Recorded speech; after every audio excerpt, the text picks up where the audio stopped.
I mean, I call the pitches here at Vanderbilt, but that night I called 5 pitches. Wow. Called 5. I called the first 5 pitches of the game, followed by a pickoff. I did call a few after that were every single one of them was shook to another pitch. And when Phil Clark came in after the first inning, he looked at me and said, "It's different tonight."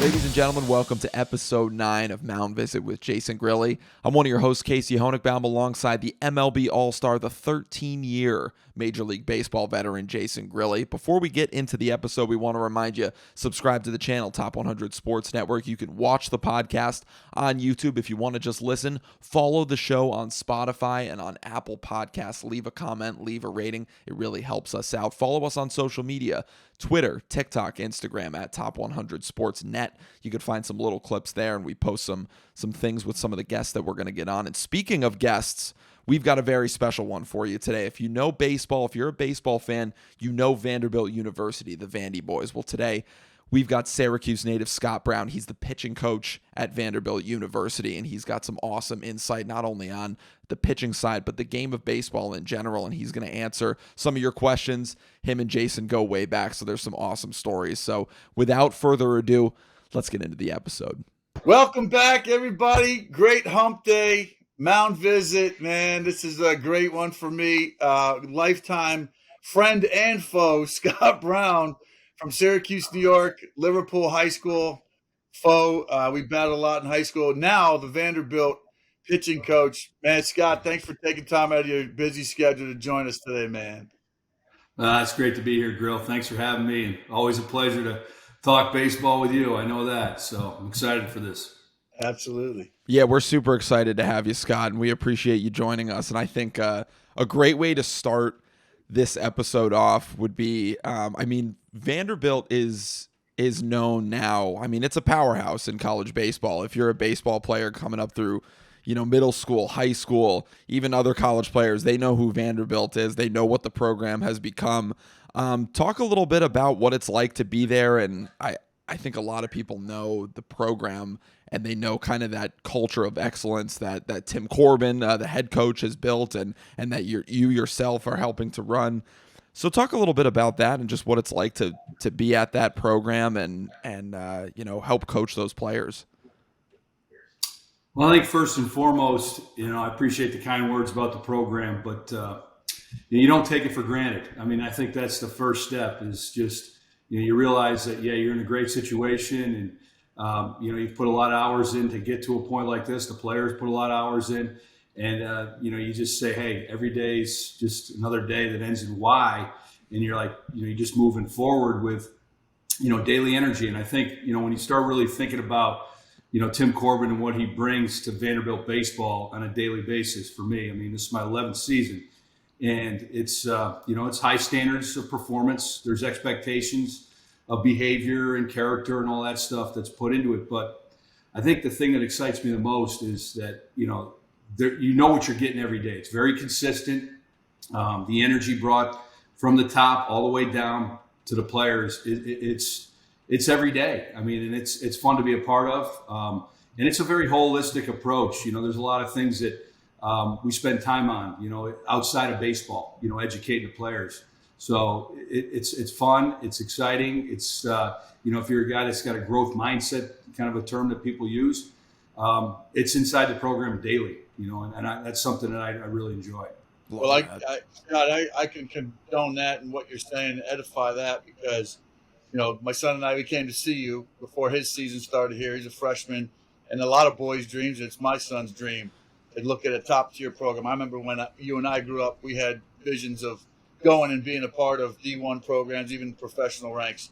But I can tell you, if you can't get excited about going on your campus, about the facilities that you have for these young men to really develop and bolster their careers, it's better than some of the facilities in the minor leagues, and it could even rival some of the big league facilities that I've been a part of. So it's really a factory and a credit to the university to keep, building, and obviously this all-star cast of players that have turned out that come back and probably make some donations and kick back to the program that helped develop them. It is amazing what you guys have at your fingertips, and to that, like I said, even the classroom, right? That you and the head coach there, Corbin, can just teach these kids and talk to them just about what it is to be a Division I player and a good person. Yeah, and I think that's really I think you hit the nail on the head, Grill. That's really what, Corbs' identity is. At the end of the day, baseball is a part of our life. It's, and if we're fortunate enough to be like you, to play for, maybe the longevity of a career, you still have over half your life left. And you need to have a skill set in order to, be an impactful person beyond baseball. And I think that's really the goal and objective of, Coach Corbin, first and foremost, is great facilities to train in, teaching you work ethic, teaching you routines. But at the end of the day, we're trying to create leaders inside the world. And it really starts inside your family, and I think that's the big thing that he focuses in on, daily. So, especially in Nashville, where there's a lot of trouble to be had. There's a lot of temptation in the town. That you got a lot of music, a lot of nightlife. I'm sure as a college kid, that's got to be something that's talked about too. Because I know you and I, growing up, we had some things that told us just so that they could sway you. And I think that every person goes through that, right? It's burning the candle at both ends. If you want to be a part of that program, it's hard to keep up. If you're gonna play that game, but Nashville's a great town. The campus is unbelievable, but I'm sure that's a big thing that you guys got to reel in as well. Keeping you guys ready. Yeah, I think you talk about it, you address it. It's part of life. There's experiences that we're all going to go through at a young age that shape us. We have to make decisions, and at the end of the day, you're just trying to get your guys to make the right decision. They can socially have fun, but you're playing at Vanderbilt, you're playing in the SEC conference. You got you're a high level Division I player with aspirations of being a professional, and you go through the professional ranks, and you're going city to city to city. You have to make those decisions too, as a player, and it's part of your life. So starting to make those at a younger age and sacrifices to be where you want to be at the end, it's all part of it. But at the same time, you try to have a lot of fun, inside your team environment. And I think that's, really what we try to emphasize with our guys is just, getting together as much as you can socially together, celebrating things as a team, and developing great relationships throughout the, your time here. It's a good point, and I think kind of what you said about, a lot of kids coming to Vanderbilt and having professional aspirations, and, there is not, it's not a short list of people who have gone on to have, really so far successful careers in the major leagues. And I think a lot about, some of the kids that you've been able to coach and, that you've helped develop. Some of the names that come to mind, obviously, in the last couple of years, you think about Kumar Rocker and Jack Leiter. Can you talk a little bit about, because I know I'm sure a lot of people will want to know, what was it like to coach those kids? And when you have a talent like that, how do you balance, and this is something especially kind of as a second follow-up question, but how do you balance that as not only as a coach trying to get in there and help them, develop, but then also balancing their natural talent and making sure you let that shine through as well? Well, I think you hit it on the head right there. Their natural talent. The guy that's on this podcast with us, they're wired differently. They're just wired a little bit differently than, other guys. They have this burning aspiration they're goal oriented. They're motivated. They have high believability in what they're able to do. And, I think as a coach, it doesn't change. You just try to keep them on the rails. Don't let them get off the rails. There's not a lot of guys, and you speak of these guys like Rocker and Leiter, and Grilli could probably tell you, there's not a lot of coaches that make these wholesale changes in these individuals that alter their careers in ways. It's usually just small things. It's mental, it's structure, it's routine, it's confidence. It's maybe helping them develop a little bit of a new pitch, that they can trust a little bit more, because a lot of guys come in out of high school with good velocity and a good breaking ball or something, and get away with things that maybe you're not going to get away with as you climb the ladder in different levels. So it's just little things like that. I mean, there isn't this mechanical breakdown. It's not technique. Those guys they have those. If they didn't, they wouldn't be at that level right now. But I think the biggest thing is just is helping them reach what they want to do, and also protecting them from themselves. Sometimes those guys are so motivated in what they want to do that they sometimes can find themselves trying to be perfectionists, and they got to go out there and throw no hitters and shutouts every time. Like, the game's not played that way. It's just not going to happen. Especially the guys baseball. The guys on the other side have the bat in their hand. The ball can fall in different places. We got a human being making calls behind home plate that we're putting our faith in that he's going to call it right. There's a lot of luck involved. So showing them that, even after maybe a subpar outing, that they're not that far off. It's just, a couple balls here and there, bounces, little luck here and there. You just want to keep their confidence and their mentality at the level it needs to be at all the time. Well, speaking of luck, I feel like that you are one of the luckiest guys because I'm no longer in uniform. And I preach this all the time on my podcast. Everybody keep the uniform on as long as possible. I want to put the spotlight back on you, buddy, because I want to talk about your little flight from Liverpool, New York, where we brawled at home plate, to how you to your career in college, how you coached at St. John's with Ed Blankmeyer. I want you to speak a little bit about Eddie, what he's done for you in your career, and how you wound up at Vanderbilt. Give us a little background timeline from Syracuse, New York, as my friend and foe, how you got to the seat you're sitting in now, man.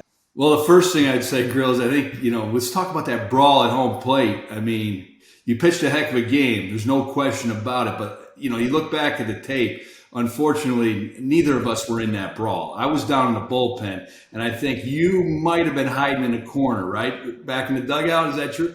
No, I was against the fence. I was like, wait, these are my friends. And people what people don't know is we played Beeville, Baldwinsville, New York, and Liverpool. We played summer ball together. So our friends were fighting for the championship game, the last game at legendary MacArthur Stadium, where the Syracuse Chiefs at the time were the Toronto Blue Jays AAA affiliate. We got to play one of the best games, a legendary game. It was like, 5,000 people there maybe? Like, the whole town was coming to see us play. And, we have that tape, that footage. If you can bring it up on YouTube, you got just the tracking on the VHS tape because we're that old, 1994. But, I was sitting there going, like, I was shocked that my friends were it was a meaningful game, but we're fighting right now after the game's over. I know. For those who are listening, if you tune in on YouTube, I'm going to throw that video up over this so people can see it. But, walk us through that for those who don't know what's going on. Well, it was a great game. I mean, I had pitched the Wednesday before in the sectional semifinals that Utica Proctor and Grilli had pitched the Monday, and leading into it, and he was able to go on that Saturday when we played.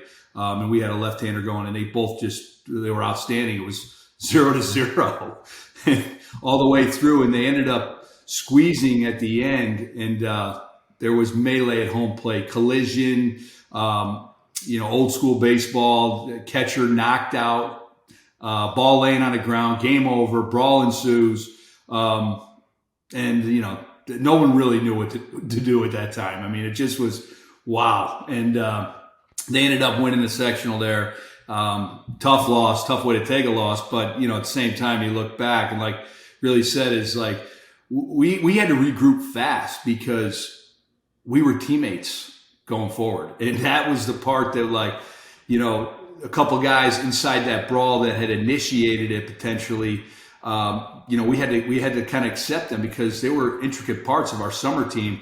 And we were good. We were really, really good in summer baseball. You're taking two of the better high school programs in the state and combining. I mean, all the way 13 through 18, we were playing for championships in that Babe Ruth organization, and it was a lot of fun. I mean, those were parts. I look back at the time frame and the people I was around, coaching us, and winning was important to that group. We had a lot of fun doing it, but like you learned at a young age, like we were competing.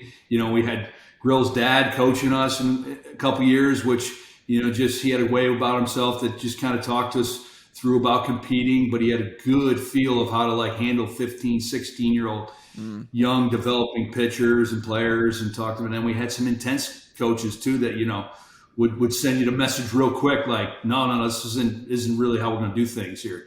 You guys got to get after it. And it taught us a lot. It really did. I look back at those years and I just think of the memories and, the people that cared and followed. It almost felt like, when I walk into an SEC venue now, it's, that's the best part about the conference is, Friday night matters to people in Starkville, Mississippi, and Baton Rouge, in Nashville, Tennessee, and Fayetteville, Arkansas.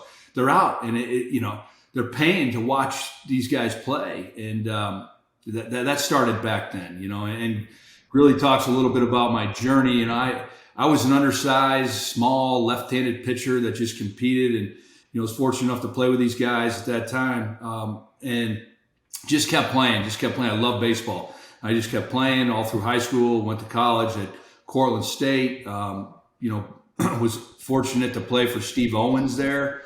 I mean, I started looking at like my career and how things have evolved. And I tell you the one thing that's really, really important to me, and I try to share with younger people, I don't want to sound like I'm getting old, but like, people ask, how did you get to this point? And I tell them, like, I just don't have a point. It's day to day. I'm where my feet are. I'm excited to be where I'm at. Whether I was coaching at Cortland, my next step at St. John's, summer ball inside the New England Collegiate League. It didn't matter to me. I was coaching baseball. I'm getting paid to coach baseball. I mean, what a lifestyle. And, now that I'm at Vanderbilt, the next question is like head coach. I'm like, if it happens, it happens. I'm coaching great players. I'm, competing at a high level.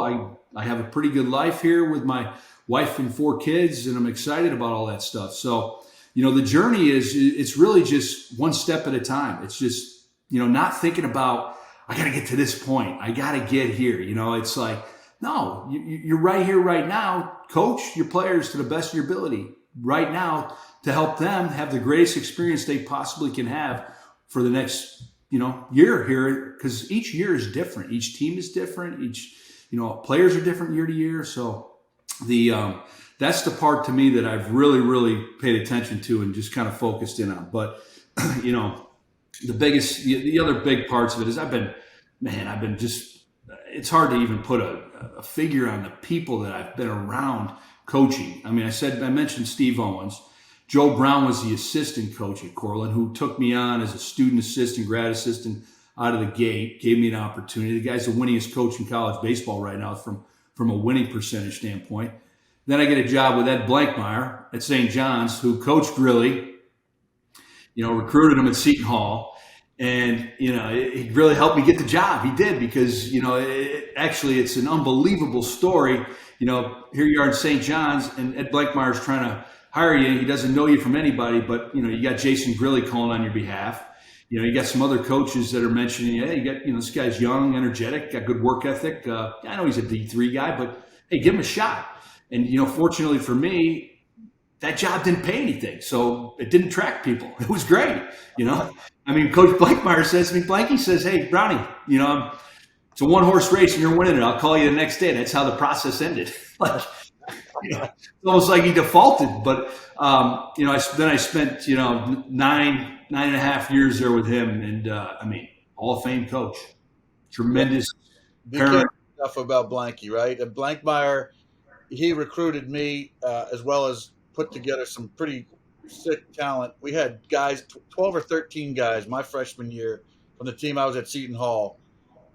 Before, we were so upset when he left Seton Hall to go to St. John's and the opportunity there. But he recruited, him, and I'm sure under his tutelage you'd learned a ton more from. You can't tell enough about that guy. And it was a pleasure to pass off one of my friends. I said, this guy knows baseball, and obviously he does, because you wouldn't be sitting with that Vanderbilt gear on if you didn't. But to learn from a guy like that, we all were really upset Seton Hall when he passed on, but happy for him in the career. And like I said, it wound up being how things align, man. Life is crazy, right? And how you get to the point you're at. But glad it's somebody that I know, because I used to leave seats for my friends at the games. And, Scott Brown now, I'm calling him up going, hey, can you leave me some tickets?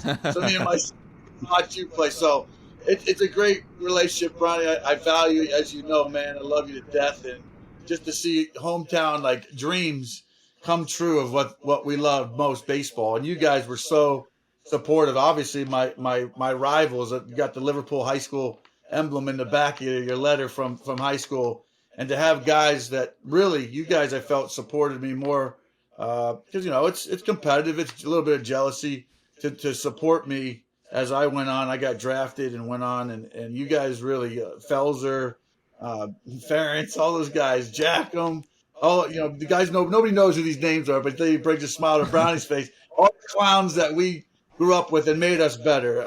I value those days. I wish I could go back, or at least one more summer, right, to live back in those glory days.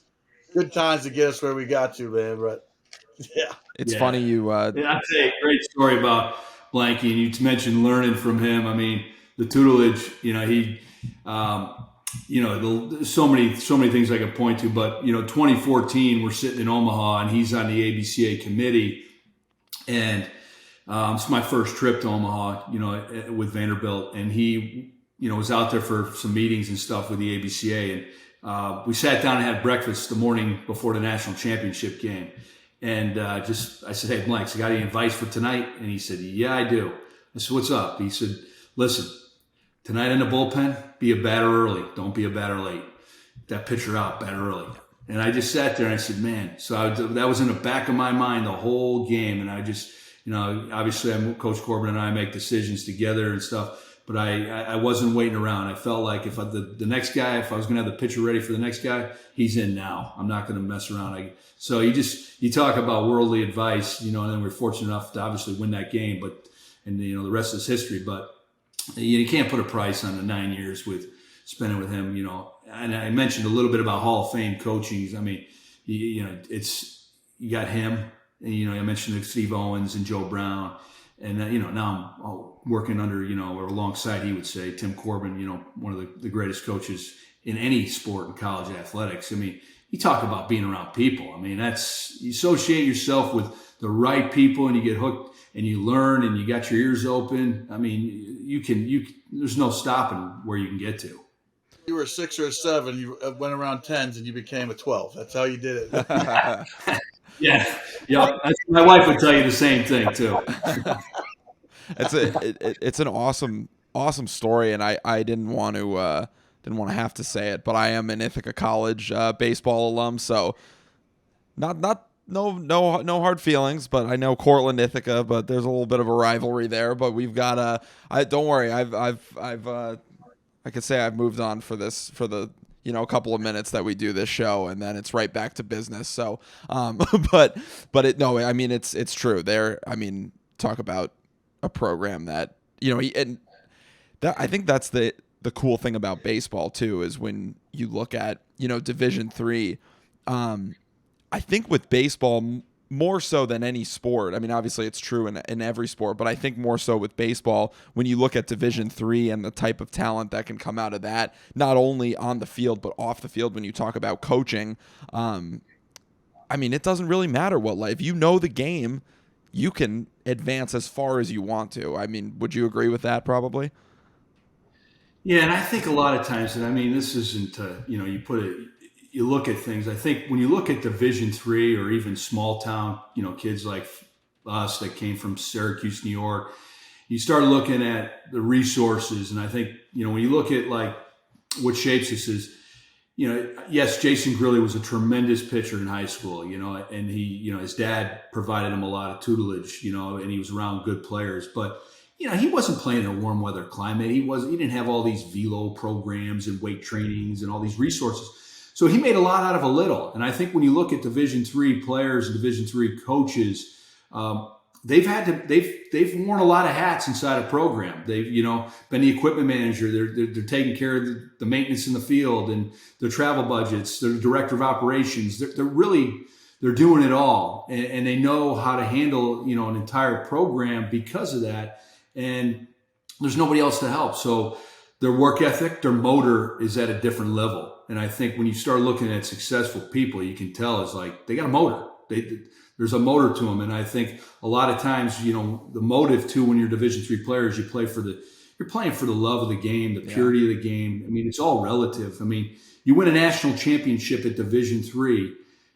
You look around your right and left, your teammates, you feel the same way you do when you win a national championship at Division I. It doesn't matter. Absolutely. And the lifelong relationships of being on a team, and that nobody's going to look and say, well, yeah, you were just a measly D3 player.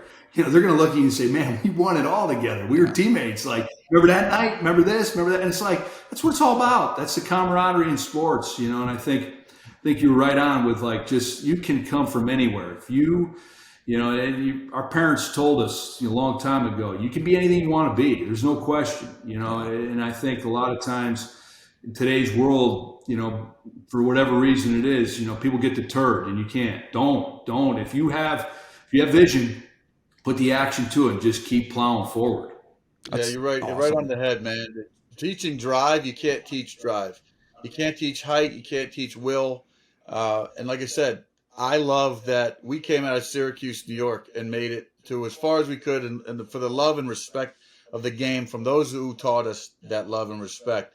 And to your point, keeping the uniform on, I used a basement. I nailed up a stinking blanket in the beam of my basement down in Baldwinsville, New York. And like I said, my eyes were popping out of my head when I went back to Seton Hall, and then to go look at what you guys have.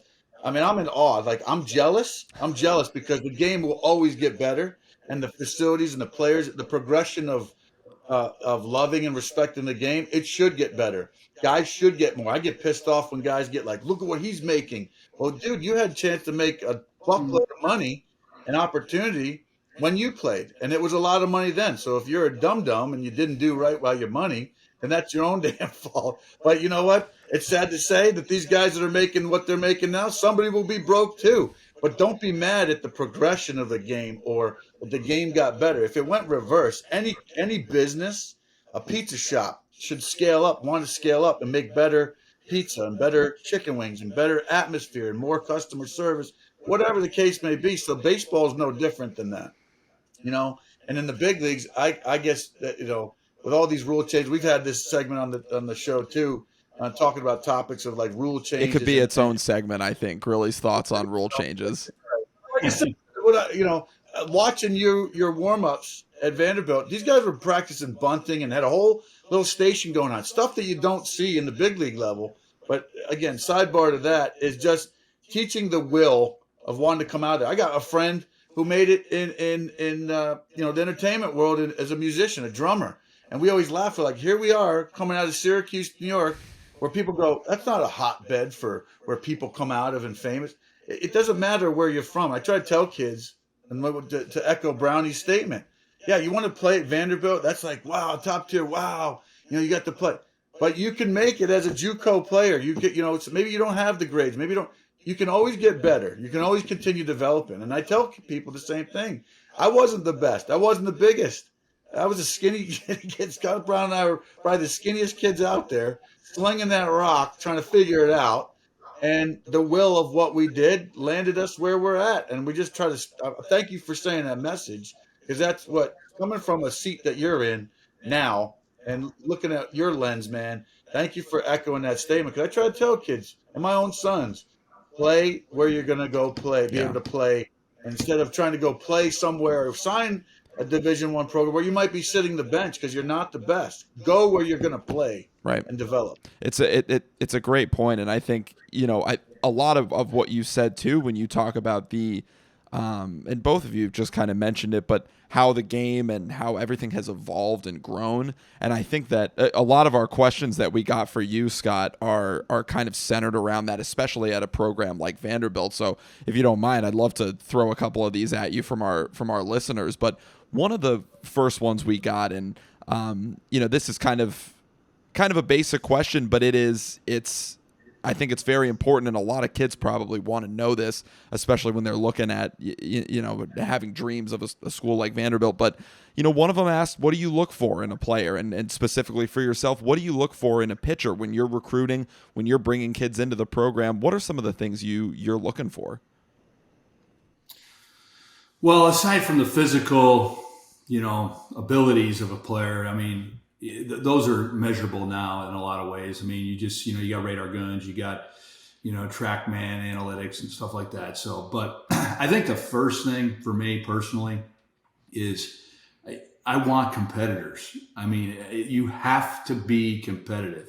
I tell people this all the time. Like, I tell my own son this. I tell my daughter when I'm playing Connect Four, my youngest daughter, it's like, listen, when we're in competition, I love you. I love you to death. But when we're in competition, if it comes down to me or you, it's me. Every single time, it's me. I don't know why we play games. I don't know how people think any differently. It's like, we're going to turn on the lights and compete, I got one thing on my mind, and that's to beat you. And it's just like, today I'm like, so finding players that have those fibers that align with me and my personality are big. And that's really for the whole program. It's those are big attributes that we look for, and you say, how do you figure that out? Well, there's a lot of questions that get asked. I sat with a young man and his family last week, and they asked me a ton of questions. When we got done, I said, I'm really pleased, with your character and everything I've heard about you, but I'm most pleased. And I think, you're going to be a part of this program someday because of the questions you didn't ask. And it just led me to believe that, like, this guy's not thinking about anything else. He's not worried about things he can't control, and a lot of times, that's the first fiber we look at, and trying to find that out. The other thing is, being a teammate. It's in this world today, it's about, and I know this might be contradictory in competition, what I just said, but, you're on the field with 8 other guys and a full team inside your dugout. There's a healthy selfishness to being on the mound and trying to take yours, but at the same time, this is a team game, and being a good teammate and getting out of your own performance and getting into your teammates and celebrating your others and their successes, it's going to come back to you. It's gonna. And, finding guys that have the ability to do that. It's not always about me, and give me, I got to get mine.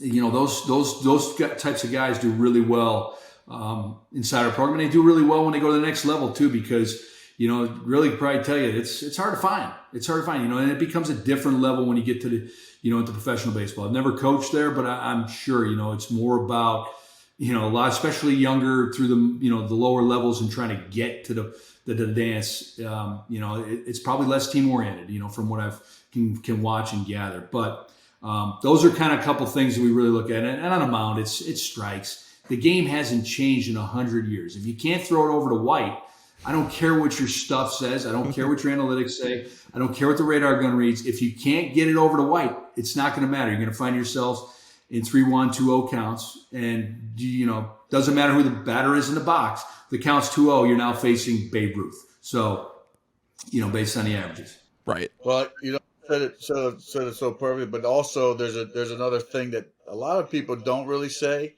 that needs to be said. There's a lot of alpha in that clubhouse, and everybody wants to be the lead horse and set that competitive ways, right? Steal like an artist. I'm reading this book. It's like the best way I can explain it is, you got to have a rabbit to chase. Kobe Bryant, who's legendary, right? One of the top 3 basketball players of all time. He said he modeled his game after Michael Jordan. Like, go find somebody. For me, it was Matt Morris. He was an all-star pitcher with the St. Louis Cardinals, first-round pick. I can say that's part of why I had somebody to chase. He was a junior when I was a freshman. So in your program, you got a lot of studs there. And you not only that you're wearing, it is a team game, but it's based on individual performances. And you should want to outdo. That's what makes a good pitching staff. I know that. Hey, if you go out, Scott Brown, and you throw 7 innings of 1-hit baseball, well, I'm going to try to go out 8 innings of 1-hit baseball or no-hit baseball. And I'm trying to not to, like you said, turn on the lights, and you want to compete. Well, I'm competing against you now. You set a bar to have bragging rights. Maybe you're going to buy me an adult beverage after the game if I outdo you, and then have these little side bets to keep competitive, because, like you said, the camaraderie, it all comes together when we have the same goal and pulling the rope the same way. But we're also having a healthy, selfish competition to be better than the guy that's wearing the same uniform as us. And it's only because that's what makes a team. Hey, it's the standard. Hey, this guy went out and did it. I just watched what he did in a weekend series against UCLA or Tennessee.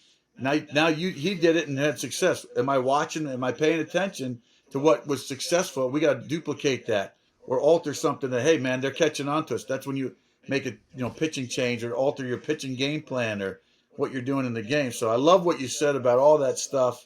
And it's fun to ping back and forth, man, because like you said, I think I got one more inning. I think I got like one semester left if you need. I think I got two more innings left in me. Maybe close it out. I don't know. Go get a double-A violation, Well, Grilli, I got a whole year of eligibility left, so I think both you and I would be on that short list. I don't want to. No. I love what Grilli just said, because I think it's what kids, and I say this, it's creating an edge. You talk about outdoing it can be anything. Like Michael Jordan created an edge every single time he stepped on the floor. It could be, I'm going to outdo this player on the other side, whatever I'm going to do. Or it could be like, that coach over there, he irritates me. I'm going to anything. And that's what the great ones do. They create an edge. If a guy goes out on Friday night and throws a great game, like you said, on Saturday, I'm going to be better than him. That doesn't mean it's wrong. It's just like, that's just the edge. And sometimes, I think a lot of guys don't do that quite as often today, and I don't know where it comes from, but, I think we didn't even know when we were young, really. We just were doing it. We're just doing it. I wasn't even thinking about that. I'm like, you throw 6 innings, they hand the ball to me in the 7th. I'm like, I'm winning this game. We're going to go home, that's it. I think it's a great segue into another question that we got, and you talk about, finding that edge. And I think one of the best examples of that is one of a player that you've coached in Kumar Rocker, and you talk about that that no-hitter that he threw against Duke. And I think about that moment where Duke called the hitters meeting, and to try, I don't know if it was maybe to try and mess with him, or probably to, be like, hey, you guys don't really have a prayer right now. Just try and figure something out to get something off this guy. But I think about that all the time, and especially with finding an edge. And I remember when he struck that guy out and came off the mound and was like, yeah, go call another hitters meeting. What was it like? Our question was, what was it like to be coaching in that game and watch that performance? And what are some of the things you remember from that night? Well, the first thing is, I call all the pitches here at Vanderbilt, but that night I called 5 pitches. Wow. I called 5. I called the first 5 pitches of the game, followed by a pickoff. I did call a few after that were every single one of them was shook to another pitch. And when Phil Clark came in after the first inning, he looked at me and said, "It's different tonight." I said, "What do you mean?" He said, "It's different." And I said, "Okay." He goes, "We talked about it." I said, "What do you want to do?" And we both decided, I'm like, "Listen, let him go. Just let him go. Just whatever you put down between your legs, if he shakes it off, let him." And we have that anyways at Vanderbilt. You can throw what you want to throw. But I didn't call another pitch the rest of the night. Wow. None. So Phil Clark and Kumar Rocker, they took over. And just, you talk to Rock after that game and you say, what were you thinking? He had one thing on his mind. It's like, this team's not losing tonight under my watch. No way is it going on. This is one of the best teams in college baseball, and we've had a tremendous year, and we have a lot of work to still do, and it's not ending tonight. And that was it. And, the Duke coaching staff will tell you, they've told me in years, they were just trying to get a pitcher ready, which you look down there, it's fine. But Rock's moment on the mound, he was good at that. He pitched at Tennessee one night, and that they were trying to get into his glove and his grips and stuff, and he just looked over and he's like, "I'm gonna be here all night. I'm gonna be here all night long." Yeah, baby. And it's like you can't teach that to some guys. Like in those moments, it just those come out, and that's the part I enjoyed about Rock the most. Is just, hey, you never ever had to go over and say, "Are you gonna compete tonight or what?" It was that wasn't in the equation.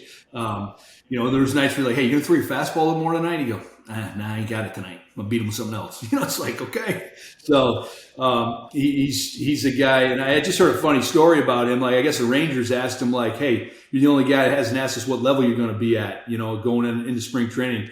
And Rock's like, "I don't know. I just go out here and pitch." And they're like, "Why don't you prove to us you should be in Double A?" He goes, "All right." So it's like, it's what it is.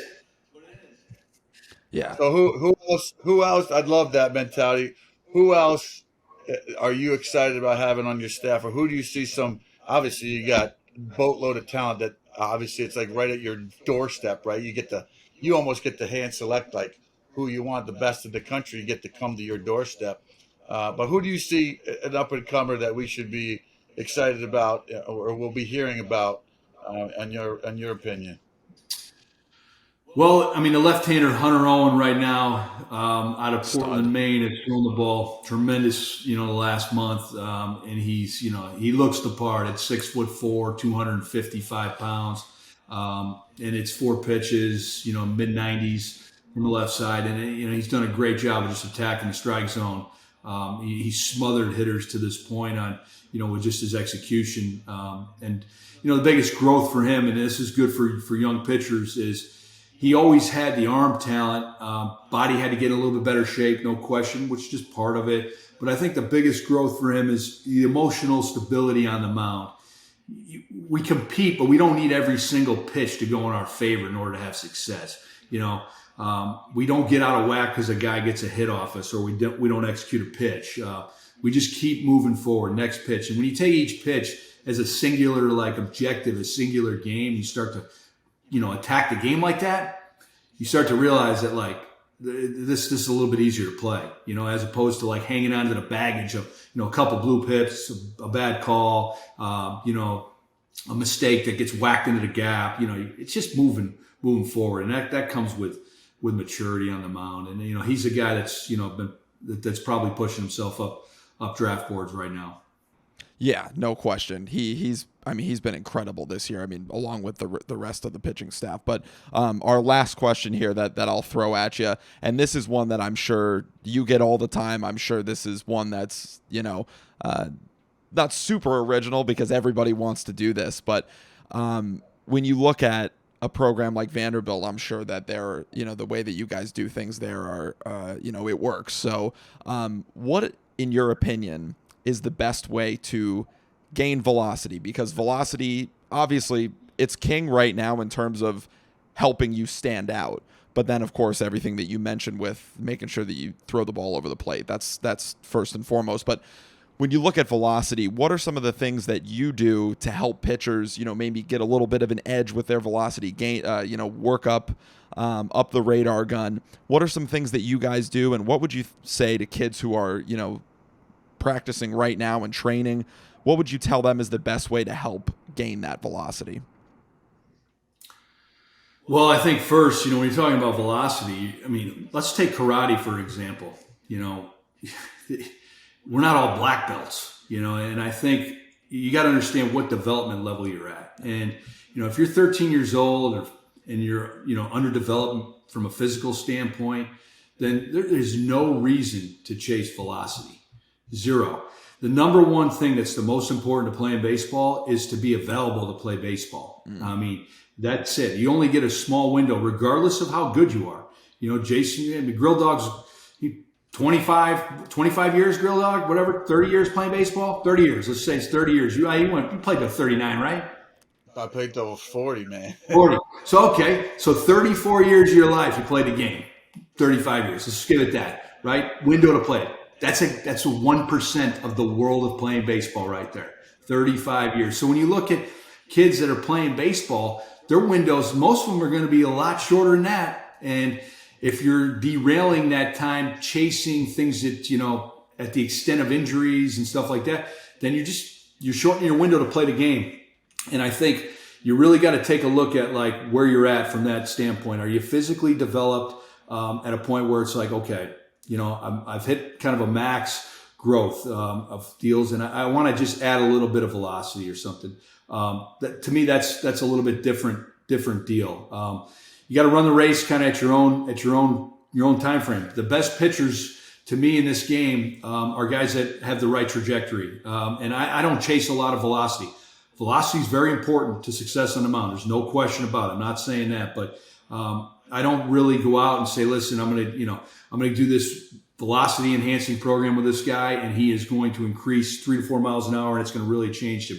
It's more of a natural trajectory. You take a guy, that comes out, knows how to pitch, executes his stuff, physically a little bit underdeveloped right now, has feel for the baseball, and all of a sudden you put him in a structure and you're like, whoa, you just hit a man growth spurt, your body's a little bit stronger and your velocity's gone up. Things that people don't look at is guys that play at the highest level, the best pitchers in this game, yes, they throw hard, but they're pitching at that velocity. They're not just out there chucking the baseball as hard as they possibly can trying to hit a target. Those guys, Verlander, Cole, Scherzer, they're throwing and playing catch at 96, 97 miles an hour, pitching. And those guys, if you probably ask them, there wasn't a lot of velocity enhancing programs in their life. And I think we get caught up with that. So I don't chase a lot of that. I think you do natural stuff like play catch, long toss, strength train appropriately, eat well. Your nutrition's an important part of it. Search for individual preferences inside your body. Not everybody's built the same. You take Jason Grilli and let's use Scott Cassidy as another two guys that grew up in Syracuse, New York that are, pitch at the highest level. Grilli, both guys were really, really skinny guys coming out. Cassidy was 86 to 89 out of high school with plus command, like could throw the ball wherever he wanted. Grilli, 6'4", skinny guy, good movement on his fastball, 45 command, probably coming out of high school, right? Good breaking ball, like saw the ingredients. Neither pumped iron, like neither chased anything. All of a sudden, you fast forward 4 or 5 years later, you got Jason Grilli in college, 6'4", 25 pounds stronger, right? Velocity's upticking big time. Scott Cassidy's at Lemoyne College. He's, been in a college program. Velocity goes up 2 miles an hour, 3 miles an hour, but he can execute at a high level, both pitch in the league, and it's like, you look at both these guys, they played multiple sports growing up. They played positions on the field in baseball. And then their natural trajectory of playing baseball allowed their growth to take off once man strength and things, and then, structure inside routines started to take over. So, I'm teaching my own son right now, like, we're not going to chase velo, like, 72 to 75 miles an hour as a 14-year-old kid and pitching, who knows where that heads. And, quite frankly, I don't care where that heads. He loves the game. He likes playing it. And if, 3-4 years from now, he's 82 to 85 and goes and plays it, he won't go to Ithaca College. He'll go to Cortland if he has to go D3. It doesn't matter. Playing baseball, wherever it heads. So, I know it's a long-winded answer and maybe people don't want to hear, but I really I think, at the end of the day, we have more arm injuries than we've ever had. Ever. I mean, the game is just, I know guys are throwing harder, and that's probably the leading cause of it, but like how they get there, to me, your body adaptation, it's huge. Yes, it's like taking a car and saying, you know what, we're going to put a new engine in this car and it's going to hum down the road. But eventually there's going to be a breaking point. It's just because the car can't handle it, can't handle that kind of, output. And I think the body's the same way. So how you get there, I really advise people to be smart about it. Just try to find a normal, natural trajectory, move better, be an athlete, throw the baseball. You look at Dominicans that come off that island and they just throw. They long toss, they throw things hard. They're not picking up, different objects, weighted baseballs. It's this perfect program and say, let's do this. No, they're like, if they throw something heavier, it's just by natural, like this ball's waterlogged. Let's throw it hard, and I think that's part of it. That hurts, man. I never picked up a waterlogged ball, especially in Syracuse, New York. We got a lot of water. Plenty of waterlogged balls up here in the Northeast. Yeah, that's right. Snowballs, man. Snowballs, real. Man, it hurts. If you pick up, you're like, whoa, that's going to rip my arm off. But no, man, thanks for saying that, because I think, like I said, development happens at different stages for different people. Don't try to rush the parameters of what you're capable of doing, because you might shorten your career by trying to hurry up and do something. And I tell people, sorry guys, there's no Vanderbilt scouts here at this freshman baseball game or Yankee scouts looking at you. You know what? If you're not ready for somebody to see you, why would you want to be seen? It's like saying, I'm ready to take the test before I studied. Unless you know the material 100%, why are you taking the test right now? The test, and you, Scott, and all these college coaches, you are the bridge between the product of what Major League Baseball and the professional baseball is and what amateur baseball is. College coaches, you guys really have a a big responsibility and of turning out the product and the brand of baseball that we're seeing. So thank you, because I know people don't probably say that. It's a weird thing to say, but the dedication to teach these guys to love and respect the game. I'll say that again, and teach them properly, because it's all about routine and things that they learn, things that they teach at Vanderbilt or Cortland or Seton Hall or Ithaca. It doesn't matter where you go, or JUCO, even in high school, right? These are all repetitions that you got to get a feel. As people say, why do you play the game? For me, I know I chased the feeling. It was an unbelievable feeling when I did all that work to have a clean inning or to throw that pitch with all the crowd yelling at me in the biggest moment, to make that pitch and dot it and throw it where I wanted to. Even Manny Machado, I'll say this, I remember on this failure thing, I did everything right, and I tipped my cap. Sometimes you got to tip your cap to the guy who's competing. When the lights come on, he's trying to beat your ass, and say, hey, you did what you were supposed to do, but I lost because I did everything right. I can hang my hat on that. I can hang my hat on losing when I did something right, to say, yeah, I made my pitch, but I got to tip my hat, because there are other good ball players you're competing against. There are other good teams, and pregame is always the best time to coach, and postgame, not in game. In game, because I say that a lot too, and I shit at the mouth here when I say stuff, but I think it's great coming in from other people like yourself to get different perspectives. Like, in game, you're not really coaching at that point. You might be fine-tuning things, making sure their heads align, or leaving the guy alone. Like, different night tonight. I'm standing back. You got a night to watch something epic and wonderful. You got to know when to. It's a give and take. Some people like to overcoach, especially these dads, man. I remember some of the dads that we grew up with. They're yelling from the sidelines. It's like, dude, in game, shut up. Let the kid do what he's prepared to do. No one's the teacher's not over your shoulder while you're taking a test yelling at you, right? So don't do it during a game. It's hard to focus and concentrate enough as it is to just trust that. So pregame and postgame, isn't that when you guys do the most coaching, I would say, Scott? Oh yeah, definitely. I mean, in game, it's small adjustments. It's, hey, getting a little fast, or slow down. It's, hey, I think you got to, let's throw this guy this pitch a little bit more. I think he's sitting on something. It's small adjustments. A lot of time, like you said, it's leaving the player alone. And I think another thing is really important. You kind of hit the nail on this, Grill, is that, as parents out there, and I'll use your dad as an example. Here's your dad as a coach, Steve Grilli. I mean, I learned a ton from him. And at the time, you don't know. When you're young, you're just, he didn't say a ton to us. He just built some confidence in us, pumped us up a little bit. But he modeled behavior.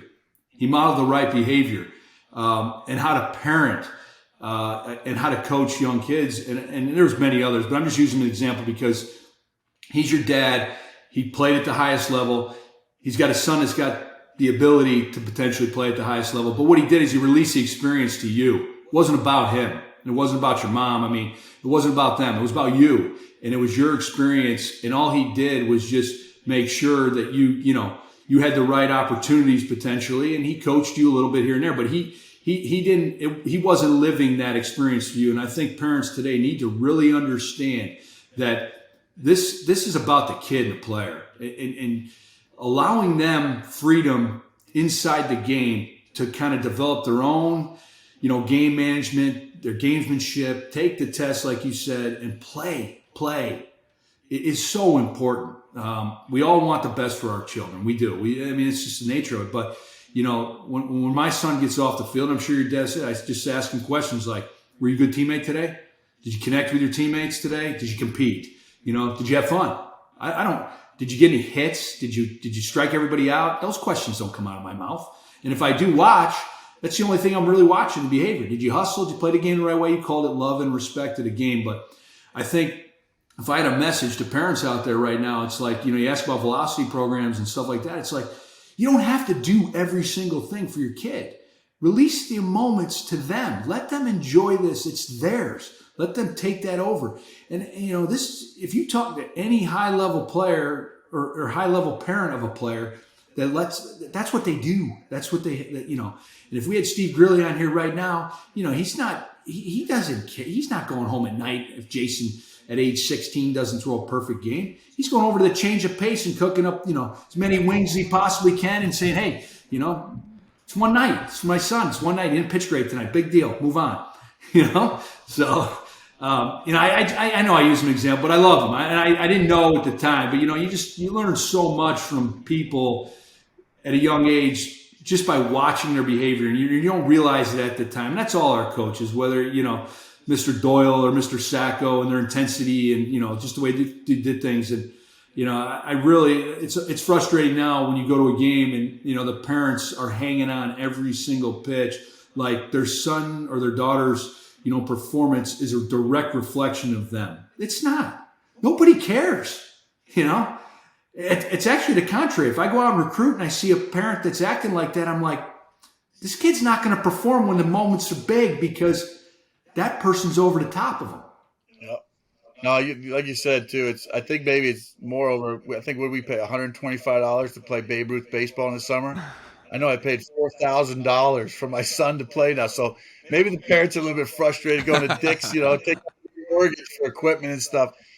Listen, I get it. The game is different, but well said, man. And absolutely, I think that you could write a book because I think like being in a leadership position that you've earned it, man. The stripes. I mean, just to see you on the wall with all the greats that are at Vanderbilt. I mean this sincerely. I'll say it even publicly. I said to you behind closed doors, I'm proud that my friend, we've done so well. We've done good for Syracuse, New York, man. And I wish you continued success. It's been a pleasure watching you develop, watching you in the seat that you're in. And man, I am jealous, but I know that if I need tickets, I know I can come see you and just get some tips for you, because after being out of the game goes on without you. You borrow it. There's things that I forgot more than I've even learned probably at this point. So the coach, I'm always picking your brain. I'm making calls at Brownie all the time, texting him. I even just got a pitching chart. I'm like, dude, give me your pitching charts, because I'm trying to do something valuable to the kids, and whether it's my son or even his teammates and even the other side. I want to see competitive baseball. I want to watch competitive baseball, and I think that's what's lacking, is that a lot of people have to feel that it's all about them. And yeah, sure, compete, but I'd rather watch a kid throwing 90 and a kid that can hit 90 square off. It's like saying, hey, Mike Tyson, these UFC fights, I don't want to watch a heavyweight fight a lightweight. So I think it's our job as adults and as coaches to say measure up. So if you're not capable of playing at Vanderbilt, don't try for that. Or try for that. Go as high as you can, but if you fall short, you're still at a JUCO. It doesn't mean you can't make the big leagues, because you may be underdeveloped and someone developed faster than you. As I said, Brownie and I were skinny. If you look back, I look back at pictures, I'm like, Ma, did I eat my dinner like often at 12 or 13? Because I know I out-ate my father. I used to sit there trying to put on weight. This wasn't in the cards. It was just the way it was, but I was out there competing, slinging rocks, and confidence was everything. I just learned how to develop that scary confidence, which is everything when it comes down to it. 100%. Yeah. And Scott, we really appreciate you taking the time joining us here. And this was great. Not only for, myself and for Jason, but I think a lot of the younger players that are listening to this and their parents are going to really appreciate this as well. So thank you so much. No, you're welcome. It's like giving back, but it's fun to hang out with you guys and just talk baseball. It is, it's amazing too, is like, Grilli and I grew up together, but the thing that's awesome is, this first time I saw him a few weeks ago, first time I've seen him, I think I saw him a couple years ago. And then before that, it's been a while, but it's like, when you have that relationship and you just kind of stay in touch, it's like when you connect again, it's like you don't miss a beat. And I think that's the beauty of, long endured relationships. And it's only grown. The only reason it happened is through the game of baseball. Baseball provided us that opportunity at a young age, and it's just continued on. And I think that's the one way that, sometimes you can look at baseball like you're throwing an object and it's giving you this great opportunity, or you're hitting an object to just do other things in life and have these great circle of friends and relationships that you can just hang on to for the rest of your life. Which you start looking at the microcosm, that's pretty incredible. Legend, and you're legendary to me. I know I wrote a book. It was a love letter to my kids. I told you, you got to have yours, man. It's definitely, you got a lot of advice. You got a lot of success. You got a lot of tools and knowledge to pass on. And that's what I love about you the most, Brownie. You're my friend. You're a friend for life, bro. And what you did for my kid, give him that experience and inside look, I'm still grateful for that. It made him light up pretty big, man. So I hope that everybody, our listeners, Mound visit, man, with one of the best guys that could come to the Mound, Vanderbilt University. I haven't been to that campus. You haven't seen, they got a great schedule. Watch it on TV. You might see this guy's ugly mug again if he's coming up to the Mound, signing up a ball or giving the guy the best thing to do to get that guy out. But listen, Brownie, I hope we have you on again. I wish you much success in your season, brother, and always will be picking your brain, man, because like I said, you continue and carry the torch for Syracuse, New York, man. Love it. Love you too, man. I appreciate it. Case, Real Dog, thank you so much, and you guys have a great day. We hope you guys enjoyed that interview with Scott Brown, pitching coach at Vanderbilt University. We want to remind you before you head out, subscribe to the show, Top 100 Sports Network. If you want to watch the show, subscribe to it on our YouTube channel, Top 100 Sports Network. If you want to listen, follow the podcast on Spotify, follow it on Apple Podcasts. Leave us a rating, leave us a comment, and also follow us on our social media channels. We're on Twitter, Instagram, TikTok, at Top 100 Sports Net if you want to find some shorter clips there. And as always, we appreciate you guys tuning in. We hope you enjoyed this episode. We've got plenty of awesome guests coming up in the future. We'll be letting you know on our social media accounts who's coming to the show so you can send in your questions. As always, thanks for coming to this week's episode of the Mound Visit. We'll see you next week.